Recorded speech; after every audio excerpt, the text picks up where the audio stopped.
Oke, ini yang selalu kalian tunggu-tunggu kan. Kok gimana sih cara cari buyer? Ini selalu didengar sama kuping gua atau bahkan gua baca di komentar kalian gimana cara cari buyer. Di sini gua bakal ngebahas gimana cara kita mencari buyer. Sebenarnya ada 3 metode cara yang bisa kalian cari atau kalian bisa manfaatin caranya.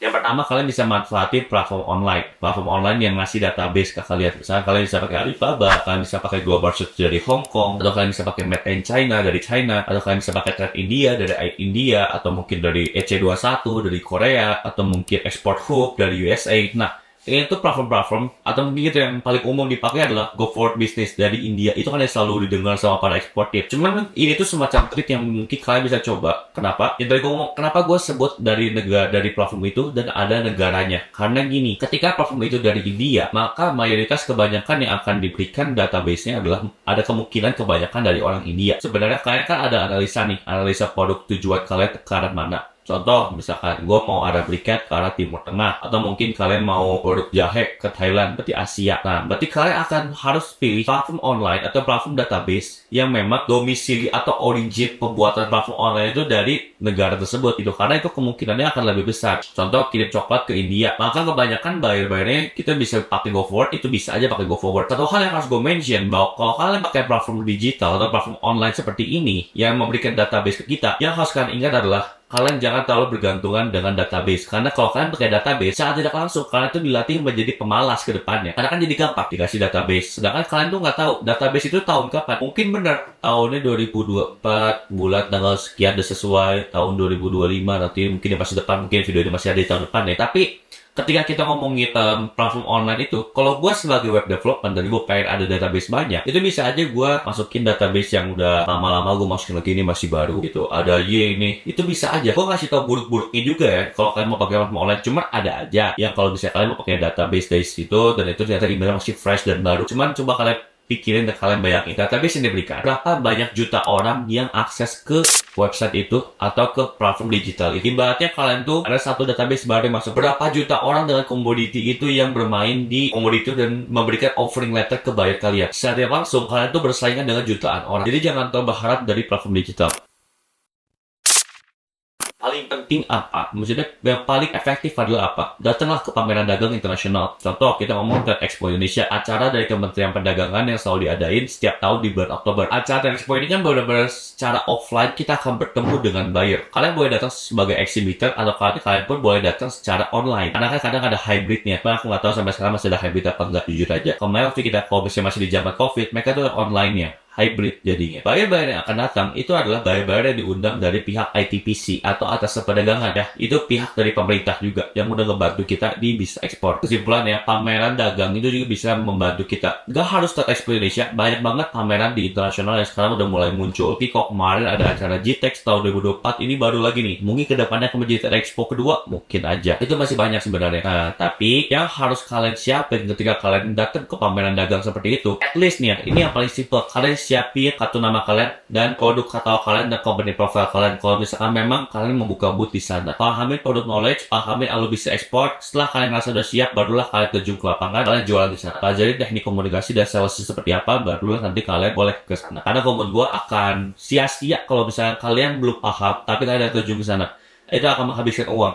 Kenapa? Karena sekali kalian masuk ke sebagai exhibitor itu akan ada biaya juga. Dan biaya itu bukan hal yang murah, itu akan butuh modal yang besar. Ada benefitnya juga, positifnya, karena bayar itu akan selama 5 hari lalu lalang di depan booth kita. Tapi kok kalau misalnya kita mau sebagai visitor aja, bisa nggak buat dapetin bayar? Oh ya bisa banget, kalian datang sebagai visitor aja ya. At least nanti gue ngomong, siapin kartu nama kalian dan kalian siap buat ngomong ngejelasin ke buyer kalian. Oke, itu kunci di situ. Cara ketiga adalah kita riset mandiri. Kenapa gue bilang riset mandiri? Karena kalau misalnya kita ngomongin riset mandiri, ini benar-benar metode mencari buyer yang memang menurut gue paling efektif dan saingannya sedikit. Karena itu benar-benar kreatif kita aja, berkreasi. Cara-caranya itu sebenarnya udah banyak banget tersebar di banyak komunitas lain yang udah kasih lihat. Gue ngerangkum apa yang udah gue jalani. Contoh, gue bakal buka ibaratnya toko hijau di negara luar, di mana marketplace di toko luar itu apa? Contoh mungkin kalau kita di Indonesia ada marketplace toko hijau, toko oranye, dan atau yang banyak hal itu ya masih banyak. Tapi kalau misalnya di India, kita ngomongin mungkin India Mart, atau mungkin kalau kita sebut sana ada Hai Dubai, kalau misalnya negara Dubai. Dari dua marketplace itu kan banyak distributor penjualnya. Ada kemungkinan nggak sih kalau misalkan mereka ternyata pengimpor dari Indonesia? Ada. Makanya kita sending proposal kita sending apa yang mau kita jual, itu ke sana tuh bisa banget tuh ya. Kalau misalnya riset mandiri, itu cara pertama dari riset mandiri. Kalian bisa manfaatin cari tahu marketplace di negara mereka itu apa. Ibaratnya kalau kalian pakai toko hijau kan ada nama penjualnya juga. Penjual itu ngambil barang dari mana? Ada mungkin dari Indonesia? Ada. Baru cara kedua, kalian bisa manfaatin dari Google. Masukin keyword. Ada rumus-rumus keyword yang bisa kalian pakai. Contohnya, produk plus importer plus lokasi. Contohnya apa? Misalkan spices importer USA. Nah, jadi ada spices, produknya apa, importer, masukin lokasinya USA. Atau kalian bisa masukin furniture importer, atau mungkin kalau kalian bisa masukin, kalau nggak importer, kalian masukinnya produk, distributor plus lokasi. Jadi tulisannya nanti tekstil distributor, misalkan Moskow. Itu kalian bisa masukin keywordnya. Jadi urutannya adalah produk pertama. Baru kedua adalah importernya sebagai apa, trading company, buyer, wholesaler, atau apa. Baru lokasi, paling ujungnya itu lokasi. Itu keywordnya, 3 keyword yang harus kalian. Kalau misalkan kalian pakai Google Map, nah ini pakai Google Map, kita boleh tulis misalkan food trading company Singapura. Jadi produk, trading company, plus lokasi. Sebenarnya sama dengan yang Google Map tadi, cuman bedanya kita pakai Google Map aja. Kita langsung diarahin ke Google Map. Jadi kita tulis misalnya contoh. Tapi ada satu trik lagi contohnya. Gua tahu, misalkan gua ekspor briket. Briket ini dipakai di Timur Tengah itu misalkan untuk shisha ya. Shisha atau hookah. Kita bisa pakai contoh shisha cafe Dubai. Atau kita pakainya misalkan shisha cafe di Mesir. Nah, kita bisa tulis kayak gitu. Nanti otomatis Google Map itu bakal ngarahin si lokasi kafenya ke negara yang memang dia tuliskan di Dubai. Maka dia ke Dubai. Di situ bakal ada banyak list kafe-kafe di sana yang memakai shisha dan di negara Dubai. Ketika kalian klik lokasinya, itu akan ada muncul websitenya, halaman page-nya, landing page-nya bakal muncul. Di situ akan ada email, akan ada website-nya, atau mungkin nomor teleponnya. Kalian bisa akses di situ. Tapi beberapa nomornya ada yang punya WA-nya, ada yang enggak. Ngomongin ke WA, ketika kalian mencari bayar, kalau kalian nggak ketemu kontak WA-nya, coba buat kalian tujuan dan meriset, kalian cari tahu juga nih alat komunikasi yang biasa dipakai oleh negara mereka. Contoh WhatsApp itu di China tuh nggak dipakai. Oke, kalau mau pakai itu harus pakai VPN. Contohnya karena gue tahu karena cici gue juga ada kuliah di sana. Oke, jadi kalau kalian mau pakai di China itu pakai WeChat, mereka lebih banyak pakai WeChat. Jadi nomor kalian, nomor yang kalian dapetin carilah di WeChat. Itu kalau misalnya kalian mau ekspor ke China. Nah, jadi kan saya tahu, misalnya Korea lebih seringnya pakai Line atau lebih sering pakai KakaoTalk. Ya udah, kalian pakai KakaoTalk atau Line untuk kembali ke Korea. Itu strategi yang harus kalian tahu dulu. Lewat jalur pemerintah, misal.